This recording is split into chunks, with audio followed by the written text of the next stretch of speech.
Welcome to the IIIF community update from the 3D community group. We're talking, we named this 3D boundaries, and we'll hopefully give a clearer reason why. Meg has kindly put a link to ongoing list of notes. Please follow that link in the chat area. If you can't see it, please ask in the chat if you've just joined after it's there. And the link, if you put your name on that, it'd be helpful, and we'll keep some running notes. There's a link also to the slides we're using today. Let me cue those up on the screen. Can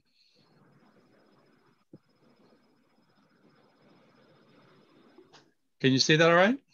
Mm-hmm. Great. Okay.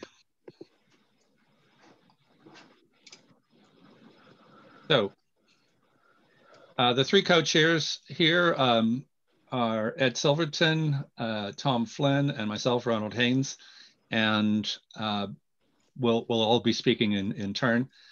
I'll move, and let me just say also, we have an overview of some of what's been going on and what projects on which we're working, but there'll be time also for lots of question, discussion, and interaction, which we always like to do. This sets out the sort of tough nut we're trying to crack, or several of them. This is a compiled list that came from several sources, including a IIIF meeting that happened some years ago at the Victoria and Albert Museum, V&A, in London, which involved, it was a working meeting with a number of regulars from IIIF and from museum and 3D world, and also some input from the ISTI CNRI Institute in Pisa, Italy, with Federico Poncio, who's been a regular contributor to the group as well and involved with our work. We'll say more. So I just want to, we decided to get this out in the open very early on.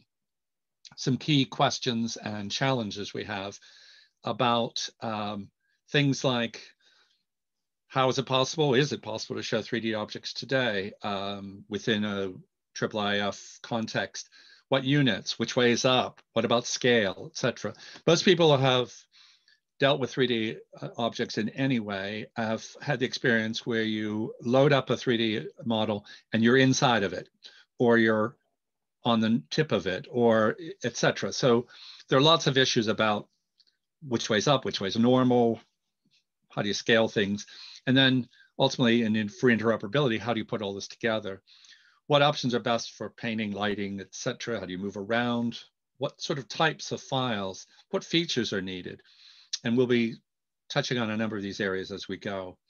Metadata, of course, is very important. And with that, things like unique identifiers, and that may go down to particular components. If you think of a skeletal structure or fabric of a building, do you need to go down to the individual bone level, for a building to the corridor level, etc.? And do we have emerging examples? And what would a 3D manifest look like? So we have regular calls that involve lots of people. We've had quite, hundreds involved in various ways. And we focus on sharing and discussion. This is just a sampling of some of those who have been involved. So sorry if your name's not there. We have a longer list. And in the link to slides, we link to our presentation from the June IIIF week, and there's a longer list in that. So with that, I think I'll hand over to you, Tom. Sure. This is a bit of just a fun way that I was thinking of the work that we've been doing in the group. And you can either view this as kind of a pyramid about what underpins other parts of the work we're doing, or as a Christmas tree, or as the road to 3D operability. So what we've been doing for the large part of the last year or so is really trying to build a community around the idea of interoperability. So giving as many organizations, whether they're GLAM organizations or they are commercial organizations or 3D viewer vendors to come and join the conversation, and that's been a success, I think, by the number of, the range of people that have joined calls over the last year. And then through those calls, we're getting an understanding of needs, kind of anecdotally, through the discussions and the kind of the after call kind of pub sessions that have been going on as well. So there's like the official hour of the call and then an extended discussion for people to chat as well. And we'll talk in a bit about a more structured way that we're aiming to understand the needs of the community. And both of these things are going to really set the foundation for more technical discussion, which we are intending to kind of begin formally. And in this sense, I'm not saying that we are beginning writing some kind of 3D specification for IIIF. It's really understanding how the different 3D viewers that are available can work together. What do each of them support? And Ed's going to talk a bit about that later. Once we understand, what we can connect between 3D viewers, we will be able to start kind of pinging off some demos of things showing up in two different 3D viewers the same way, hopefully. And then through kind of like review of this and more discussion and comment from the community that we've built, down the way, we should be able to achieve some kind of interoperable 3D.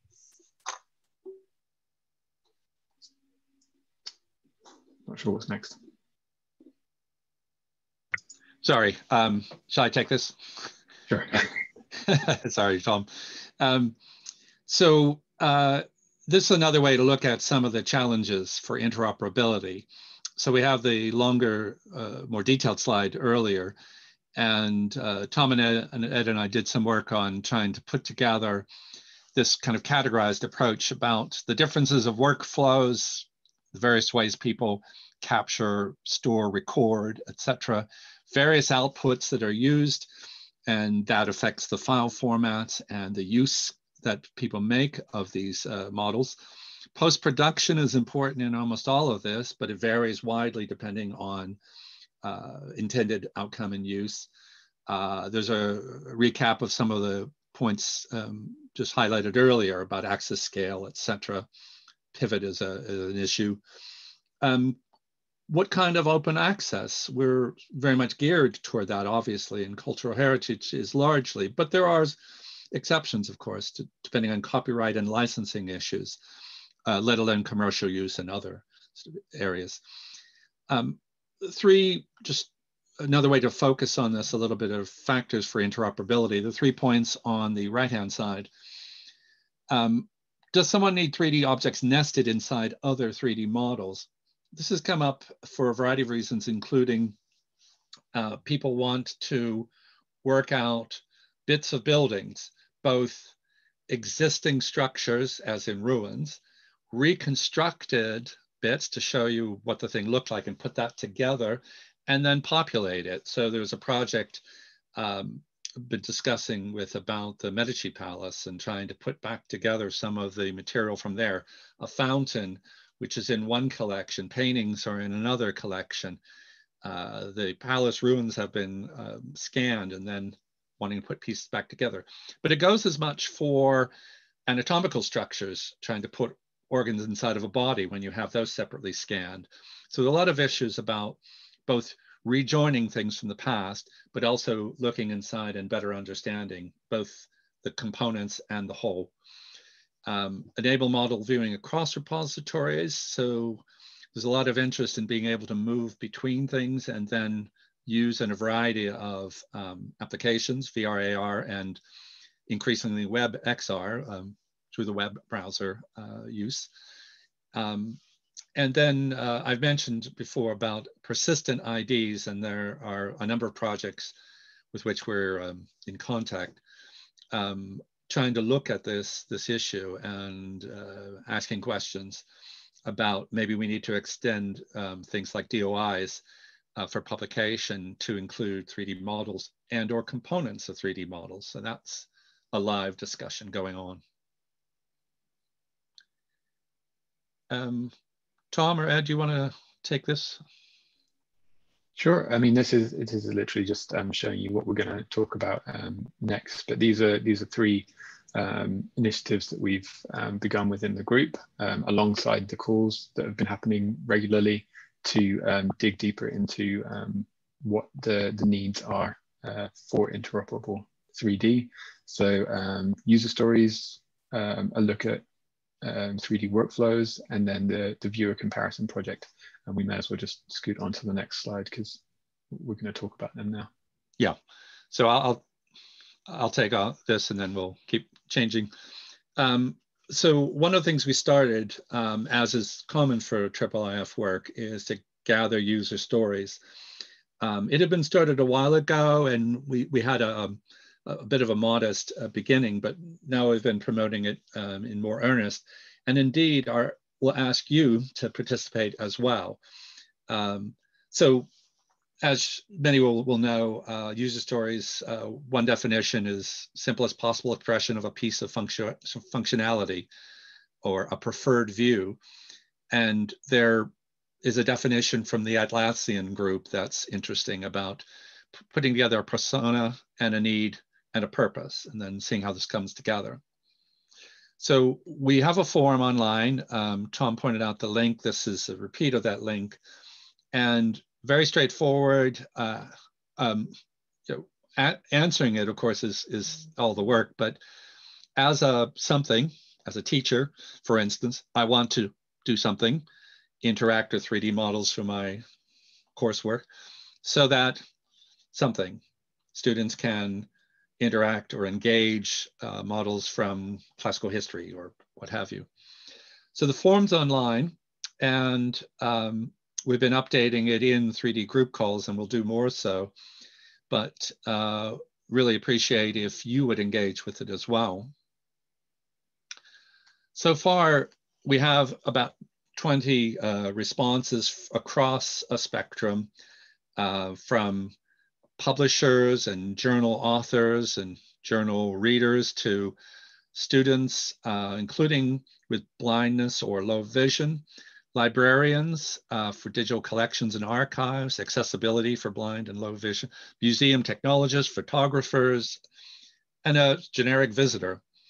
So on the right of this slide are samples of some of what's come up. But at the bottom left is a link to the user stories log, and you're welcome to pour through that. And it's deliberately anonymized information, so we don't keep track of who has put the information in, but appreciate more input. So here are just 4 quick samples. Want to skim over. So one group wanted, this is from an archaeologist, persistent identifiers for a site, a location, and or an actor in the metadata of all published content, including the 3D models.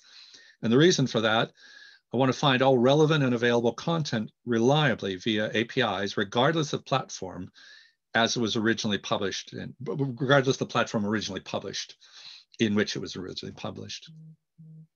So that's kind of an interesting, broad, inclusive look. Someone else, a student, in fact, wanted to be able to print a model on a 3D printer so that they could feel the shape and maybe even the texture of the object. This was blind or visually impaired, low vision users from that point of view.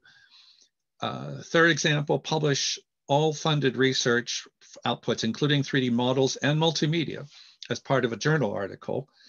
And the reason was they wanted so that their model is accurate, includes all necessary data, and is embedded within a research paper.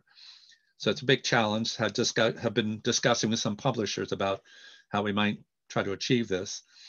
And there was a very nice, simple visitor wanted to be able to visit the original context of an artifact. So all the pieces put back together, and so they can better understand its purpose. So some of the projects in which we're involved are looking to put back together flora and fauna with field and fossil. Big ask, but see where we go with that. So moving on. Tom, do you want to take over? Indeed, yes. So the other survey that we mentioned was regarding workflows.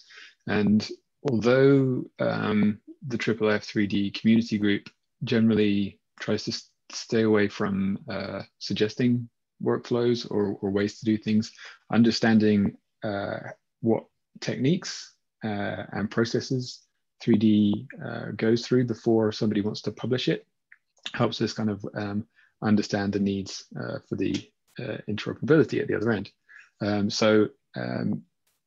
We're looking at things like the file types in a broad sense, so whether it's a mesh, a surface model, point clouds, or volumes, which are the most prevalent file formats, associated project files, and this can vary really wildly with the way that people create 3D, but it's all part of the package of 3D data and what could be called upon to illustrate a certain topic using IIIF methods. And then yes, the metadata around what the file is and how it was made, what happened to it, whether there's been post-production, things like fixing broken geometry or bad scans, delighting and PBR workflows, that kind of thing. We can go to the next. And then within the group, there are some very specific processes for digitizing certain kinds of subjects. So within the group, this was a recent query that came up from Rory Rodenhauser about scanning the best techniques or the most used techniques for digitizing fabrics. And when you try and find information on this, there are all kinds of ways that you could do this. These were two examples. One was an RTI, reflectance transformation imaging, if I got that right, and then a fairly similar process, but from the commercial 3D software company Substance, who has also written a tutorial on the same subject. And so these are the kind of specific kind of workflows that we're hoping to kind of get a handle on and see what people use. Next slide, please. Did it go? Sorry, it's having trouble. Just a second. It should be coming up now. Oh. It was catching up. There. Okay. Yeah. So there we go. There's the questionnaire again, the survey, and very, very simple questions, but with enough space for people to add any specific things to their workflows. But really, we're looking at the digitization techniques of photogrammetry, I don't know, confocal, microscopy. I'm not even saying that right. CT scanning, structured light, all these different techniques produce certain kinds of 3D meshes and certain kinds of 3D formats. Different people are using different 3D viewers already. And then we spoke earlier about how licensing can impact the availability of data to be interoperable. So there's a section looking at that as well. And we've only had 35 responses so far, but obviously that's already giving some results. Yet we can go to the next one, Ronald. I'm not really going to go through too much of this, but there are some kind of clear winners when it comes to, for example, the file formats that people are producing. The OBJ format is specifically a surface mesh format.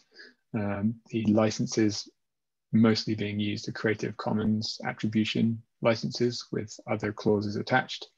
Photogrammetry is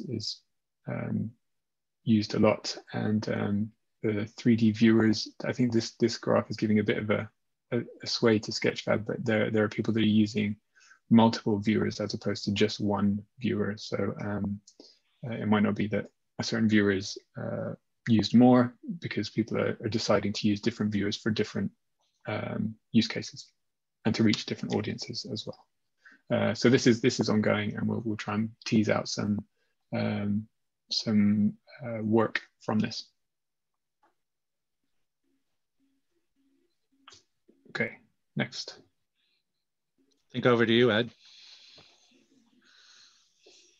So yeah, it's complicated. This is Freya Holmer, a tweet by Freya Holmer, who I recommend following on Twitter. It does mainly Unity work, but she was sort of pointing out just how kind of complicated the kind of landscape is of 3D software. And I don't think I've seen a better summation of that. So the coordinate system, you can either have Y as the up axis or Z as the up axis. Unreal is an outlier here because it's left-handed and it's Z up, and you can see at the top why what left-handed and right-handed represents. Yeah, so it's complicated, to say the least. Next slide, please. So I was going to talk a bit about what we're calling the viewer comparison project. So this is kind of inspired by something Google have done. So on their model viewer site, they have a page, I'm not sure where it is right now, but they had a page where they were basically comparing all the different 3D renderers, the web out there. And I saw this and we talked about it on one of our calls, and we decided that maybe we could take that a step further and try and show the same object in several different viewers, at least initially, but then use that as a basis to kind of try and do things. So Ronald mentioned earlier, probably the most common user story we encounter is people want a preferred view of an object, for example. So when the object loads, it's looking at the object from a certain orientation. So we could use something like the viewer comparison project to test that. So how do you do that in each viewer? Is it different? Why is it different? Is there potential overlap there? And it gets everyone literally sort of on the same page. So we can kind of start thinking together about these things. So we've got a few projects involved in this. Smithsonian, Sketchfab, we've got the Google Model Viewer on there, and 3D Hop. And yeah, there's a link in on this slide to our log so far. It's a spreadsheet we're compiling, where we're loading up the object and we're commenting on, how long is it taking to load and does it look right, and all those, just leaving notes on it for now. We're using, I should note, we're using a GLTF object, which in itself may be perceived as controversial in certain quarters, but it did seem to be the lowest common denominator format for now that we could use. So we've got a link there to a GitHub repository we've created on IIIF Commons, where we can store these 3D assets that we're testing with. And what is that other link? I'm not actually sure what that other link is. Just going to click on it and find out. The tiny URL is a document explaining what I've just explained, basically, what the project is about. And yeah, we've got an email thread going on with the various projects, and that's kind of sort of, running its course at the moment. So yeah, if we go to the next slide. So here's what we've got at the moment. Few different examples, but this is X3 DOM. So it's a pretty fabulous T set that we've chosen from that Tom found on Sketchfab. We chose this because it's incredibly sophisticated object with lots of interesting textures going on, and it's PBR'd, which means physically based rendering, meaning that all the kind of gold and silver parts are all reflective. So if we go to the next one, this is how it looks in Sketchfab. And the next one is Model Viewer, Google's viewer. And the next one is 3D Hop. So they're not that dissimilar. Sort of, you know, varies in the kind of reflectiveness of the materials, but you know, all in all, it's loading up in each and looking pretty good.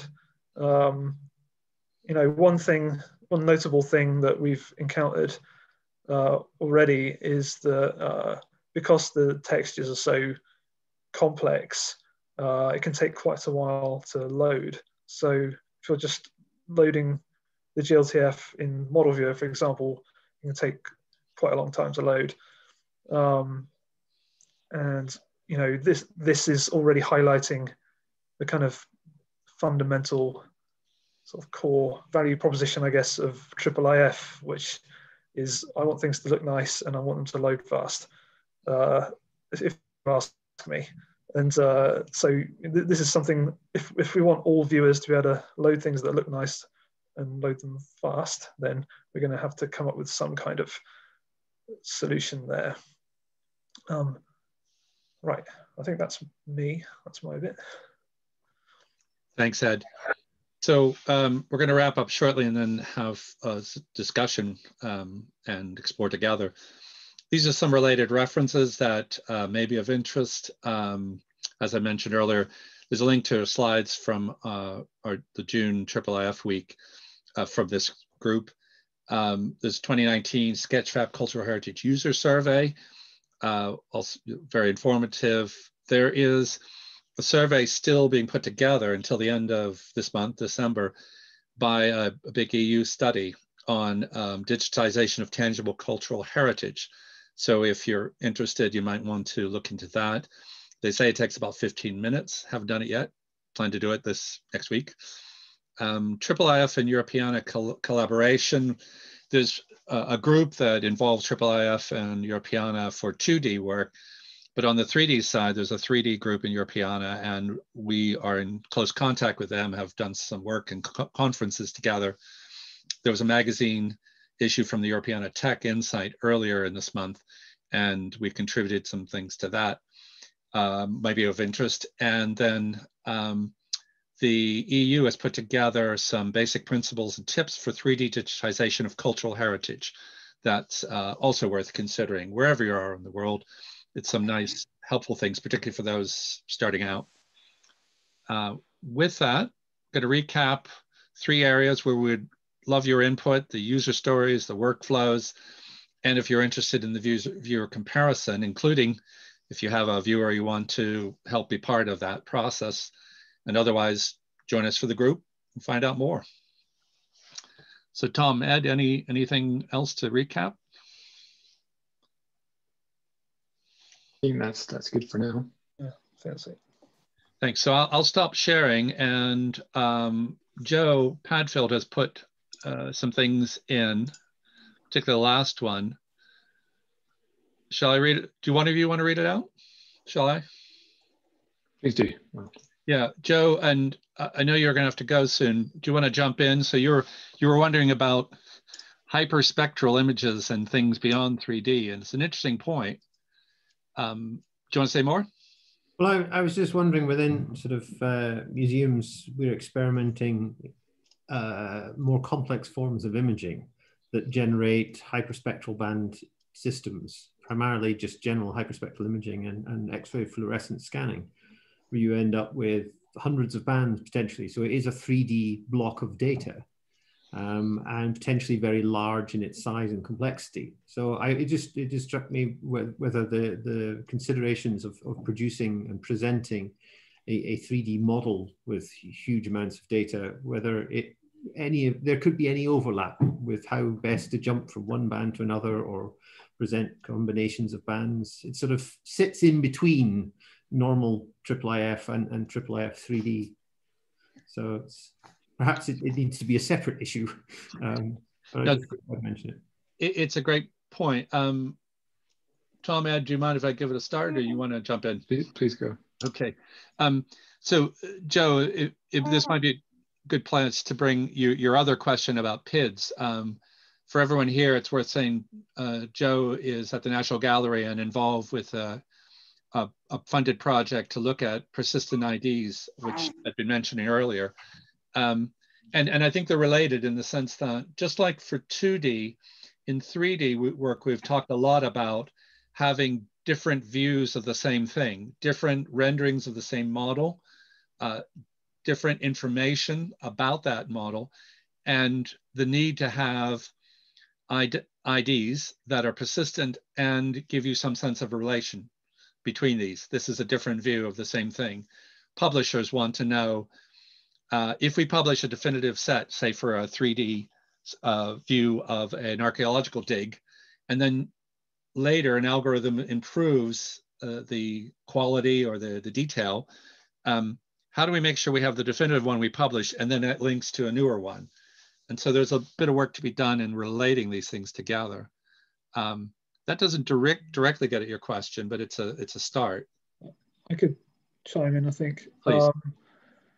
So if and when we ever arrive at a place where we're able to officially annotate, which we're kind of unofficially annotating 3D objects onto IIIF canvases at the moment, but you know, when you annotate images onto a IIIF canvas, you can have a range of choices for your annotation, and those choices can represent different spectral representations of the same thing, for example.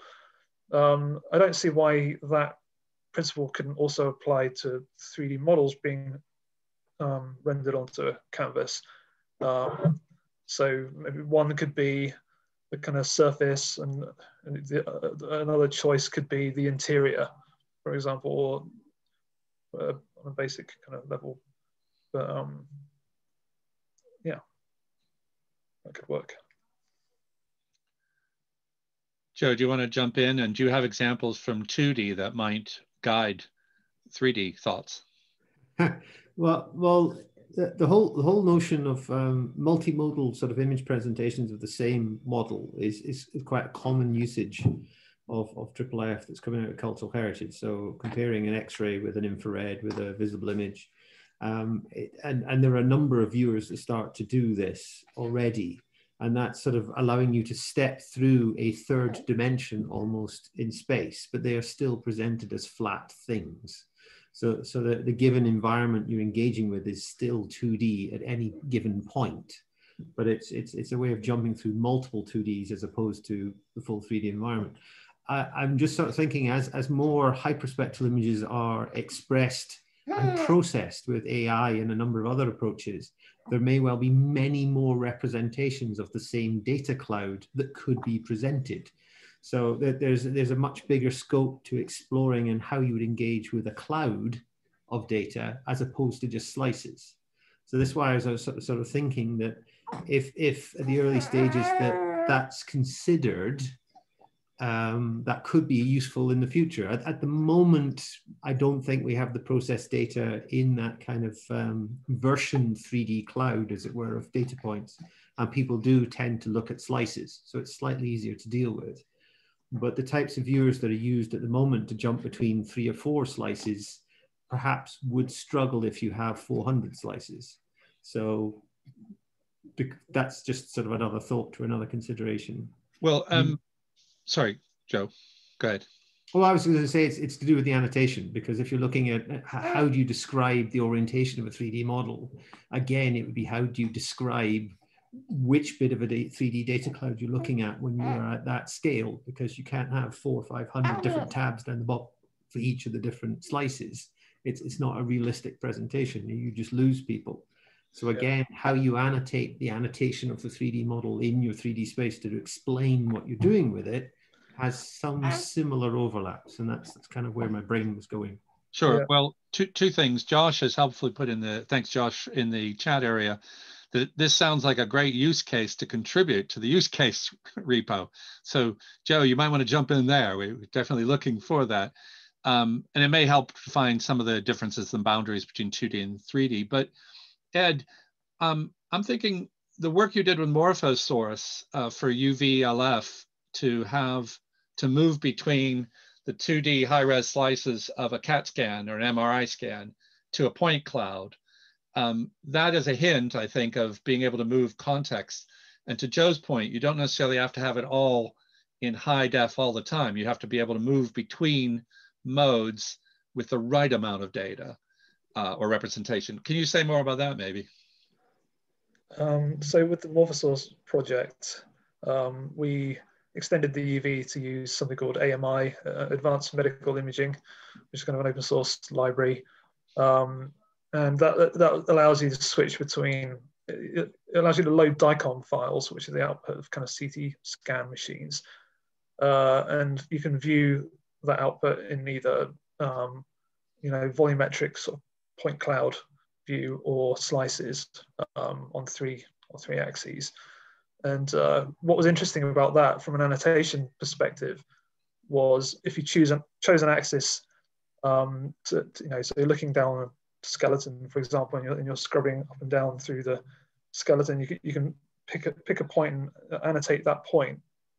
And then if you switch to volume mode, that point stays in the same place in the point cloud.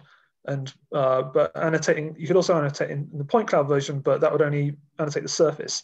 So switching to the slices view is actually really useful to be able to annotate points or sort of regions within the point cloud.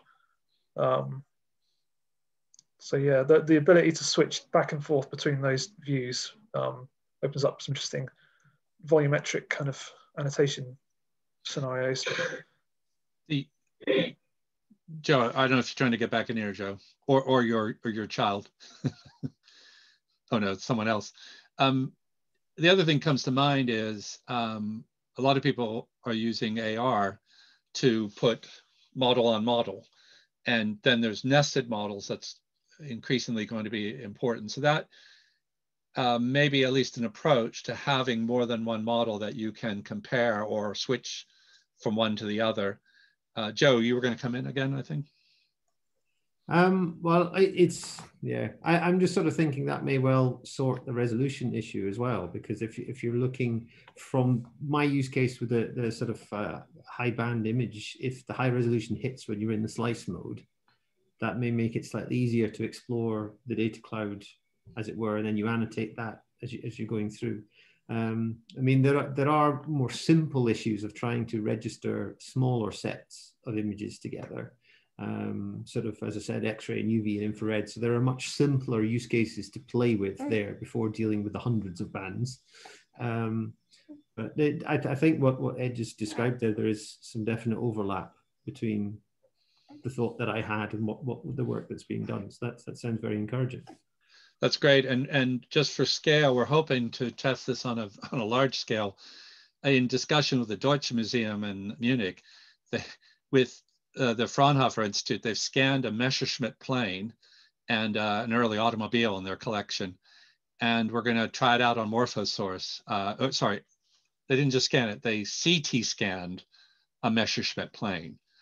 That is a major undertaking. And we have some links if anyone's interested of how they did it, and going to see how it works with this LF viewer for looking at CT slices as well as point cloud.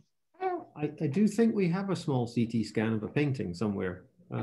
This was a very small panel. It was 2 bits of wood that was stuck together, and we could see that in an X-ray that there were some nails in it, but we couldn't see whether the nails were in the original wooden board or the additional wooden board. Yeah. So very kindly, one of the hospitals in London actually scanned it for us in the morning. So it's literally smaller than an A4 page. So it was quite small. But so it does occasionally happen with paintings as well, but a lot easier to do than a large scale plane, I would expect. Yeah. Well, it'd be good to test the little and the large. It all grist to the mill. Does someone else who hasn't spoken want to get in here or share some thoughts or sign up to share your user story, workflow, or anything else?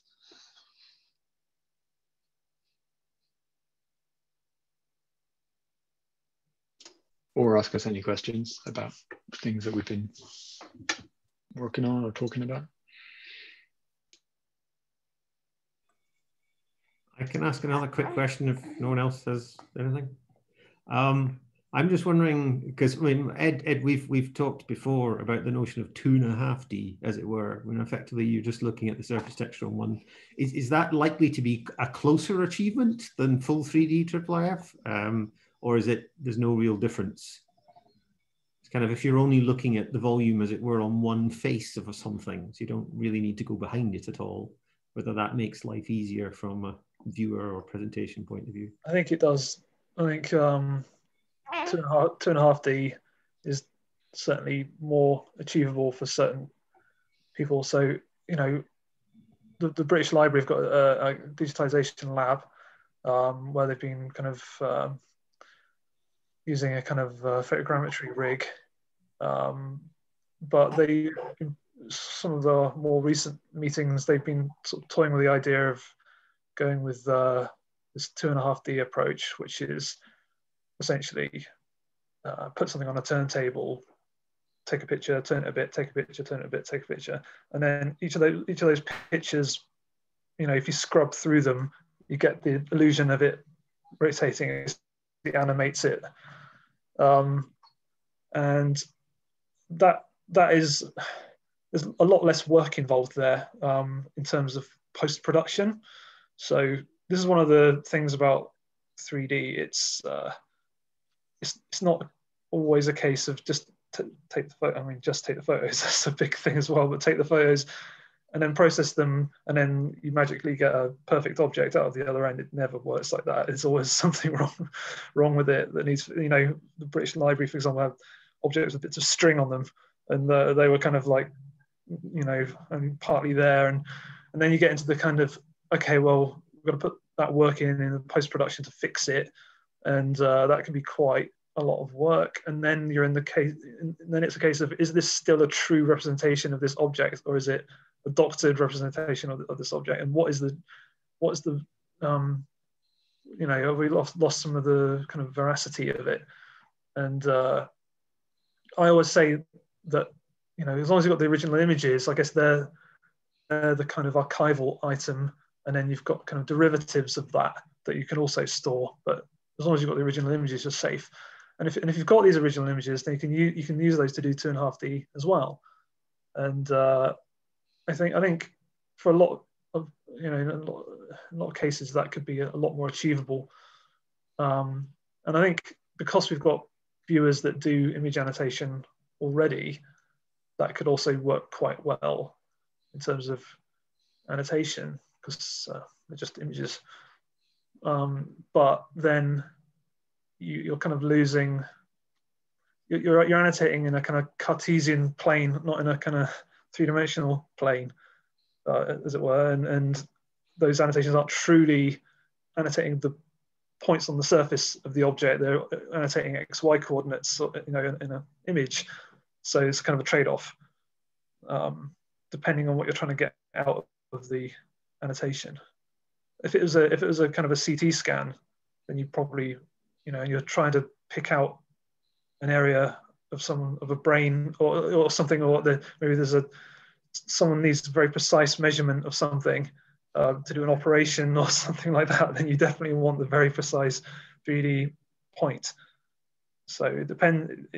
I guess it depends. It's a trade-off. Yeah, just to add to that, I think the 3D community group was kind of born out of the fact that lots of organizations, individuals, researchers, scientists are producing 3D data anyway. So, for example, the Science Museum in the UK does a bit of both. It has a nice collection of 3D models, but also some of these 2.5D spinning ways to view objects. But I would say that it's very different in terms of what the medium affords, especially for what you can do with that 3D data or not 3D data further down the line, like whether you can join it to something else, whether you can view it in different ways on different devices, that kind of thing. But yeah, that sounded less 3D. Well, not 3D. It sounds more like a 2D thing to me, but I would say that. Yeah, definitely. It's not true 3D. It's kind of fake 3D, but it depends what you're trying to achieve, really. I mean, sure. But sorry, go ahead, Ed. No. I was just going to say, I thought there was a few more comments in the chat, which I seem to have lost. Was Richard said, do you want to read it, Tom? Or, you can see it. Yeah. Please see. Okay. Right. Was that 360-degree spin photography more than 2.5D surface? But none of that seems a settled terminology. Good point. Yeah, could we clarify what 2.5D is in this context? I always interpret it as 360 photography, where you've got something on a turntable and you spin it around in 360 degrees and you take pictures of every 10 degrees or something. And then you scrub left and right, and that gives you the effect of it rotating. But it's not a kind of a 3D mesh. It's just a series of images being played back in sequence. But no, it's a helpful question too, because when Joe's example, I thought he was actually talking about effectively layering, so that you move into the Z direction is layered to 2D in layers, so you can move back and forth or overlay.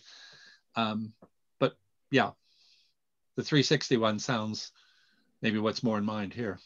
The term has also been used for the notion is if you have a full three-dimensional object, but you're only considering the texture on one surface to be 2.5D rather than 3D. So there's this description that 2.5D is one step beyond 2D, but not quite at full 3D. So I think it is a very blurred term. Yeah, so thanks, Richard, for pointing that out. And Josh has added almost more moving image than 3D, which, yeah, when you're, and one of the differences that's probably obvious, but worth saying anyway, in 360 realms photography, you're inside the sphere looking around. And in 3D models, you're typically outside looking in, as in you sort of can move around the model rather than being in the inside looking around. It's sort of whether you're able to hover or you're confined within whatever the spherical view is. Yeah, and since Josh mentioned moving image, there is some call for combining 3D models with 2D, IIIF, and audio and visual.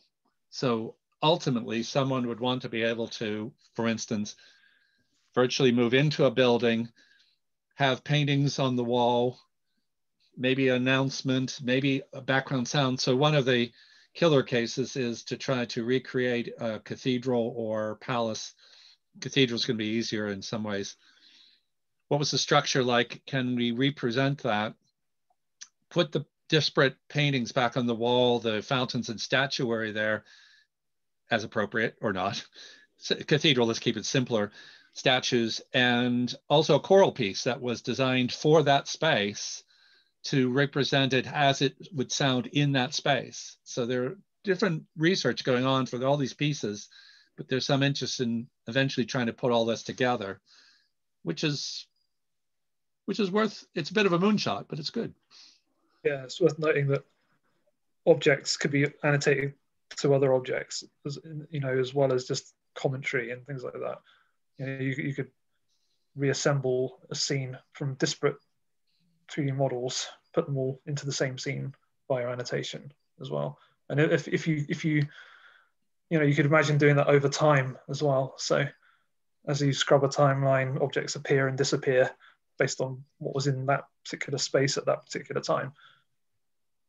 Yeah, absolutely. So I think that the time machine projects try a little of that you can sort of stay still and move to see how things change there, or you interact with it. Would that not be IIIF 4D then? Or is that just not really a problem? Yeah. I like it.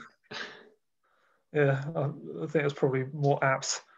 But I guess there's already the AV, the kind of temporal kind of annotation sort of fragment selector.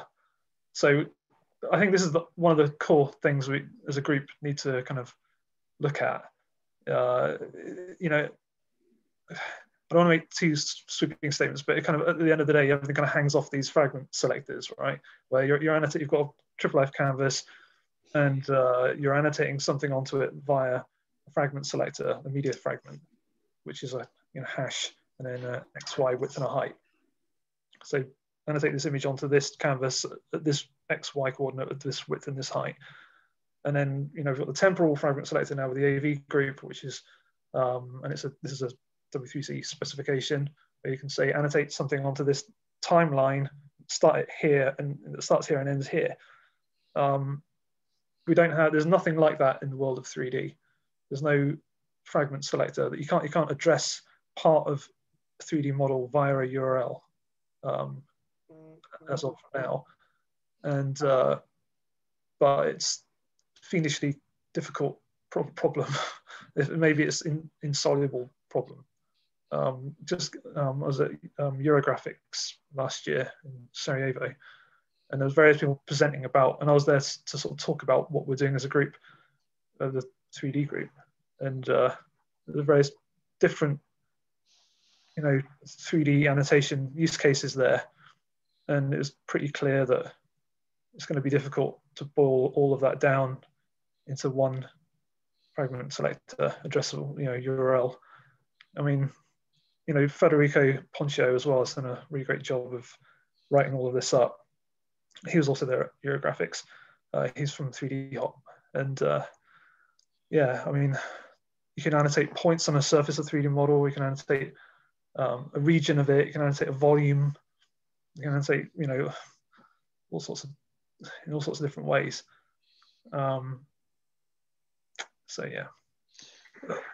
So I don't know if Joe is suggesting this. Maybe we need to put in a formal renaming of the group to IIIF 4D. Just a thought. Tom, you put something in the chat. Do you want to highlight what that is? It was just this idea of again, that you have a piece of 3D data, and what else can you apply to that? And there's a nice example there of multispectral photography layered onto a statue, and like that I just did the talk of like other dimensions of a 3D model. And I think maybe we need to do some gathering of more examples of this, like the talking about scrubbing through time to see the effect of it on a 3D scene, I think is another one. Like, I think it's worth looking at how people are using very specific scenarios to achieve certain goals. So we should start logging some of these examples for inspiration. Absolutely. We're coming up to 5 to the hour. Anyone who hasn't spoken want to get in with a comment, a question, observation, volunteer to help with anything? At least give us your impression on these forums. I just had a brief thought. One other thing Federico mentioned, and we talked about Eurographics, is the idea of annotating onto UV maps of 3D objects as well. So these are the, if you look at textures of a 3D model, they're these kind of weird looking images where everything's stretched and skewed all over the place. But you could annotate those images are mapped onto the surface, wrapped around, it's like a bit of foil or something around a 3D object to texture it. But if you annotated that image and then wrapped it around the object, that would then be annotating the surface. So that's another way of doing it, and it's more familiar perhaps to the conventional 2D annotation. Yeah. So, sorry, just to add, if I'm allowed to, and small baby doesn't get in the way. With these multimodal images, it is a slight complication is that some of them actually look through the surface of your object. So simply wrapping them around a single model may well cause problems. Yeah. Just an increased complication there. Mm-hmm. Yeah, we definitely don't want to limit annotation to just the surface of a model. So that the one I just described probably isn't ideal. You want, I guess, the ability to annotate a region anywhere in three dimensions. And then the question is then, you know, with an image, the origin is in the top left corner, and we're annotating relative to this top left corner. But where's the origin of the 3D model, and how do you define that? Is it you get the bounding box of the 3D model, and you do a cross between all the points of the corners of the box, and then that's the center, or is it where the users defined it, and often that's way off, sometimes outside of the object, and how does that then map to, or could it ever map to the shared canvas model, which is one of the foundational kind of principles of IIIF, which at the moment only there's 2 dimensions of space and 1 of time. And if we added a 3rd dimension, would the origin be in the top left corner of the box, or would it be in the center and all of that? And Ed, doesn't that get us back to discussions we've had about whether 3D space should be represented as a box or as a sphere? Yeah, bounding spheres and bounding boxes, I think it's trade-offs of either. But it's part of our ongoing question mark, isn't it? Definitely. I've just before we finish up, I've just added a link to the calendar for the IIIF group meetings, because we will be holding a meeting on the 28th of January next year. Will be the first meeting of the year. I think we're aiming for the February, correct me if I'm wrong, Ed and Ronald, the February call will be an invitation to discuss some more technical aspects of linking 3D viewers.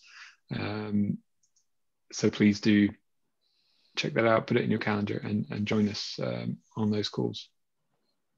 Absolutely.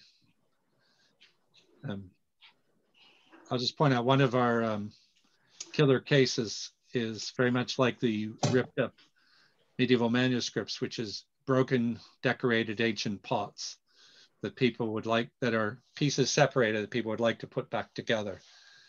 That'll be a challenge for 3D jigsaw puzzlers. Anyway. We have some people here I know from Japan, as well as other far-flung places, including south of England and the States. Thank you all for coming in wherever you're based. Please say anything you like in the chat area, or get back in touch with us. You have the slides, and Tom, Ed, and I are contactable, and would love you to join in some of our discussions, including our next one in January. Great, thank you all. That was a really wonderful conversation, and really appreciate you all taking the time to put that together. Thanks so much. Go ahead, Meg. Thanks, everyone. I think our next session that we have coming up is in about 15 minutes. It's authentication, challenges, and next steps. So we are going to put up the placeholder slide, and we'll see you all back here in 15 minutes. Thanks, Meg. Bye, everyone. Bye, everyone.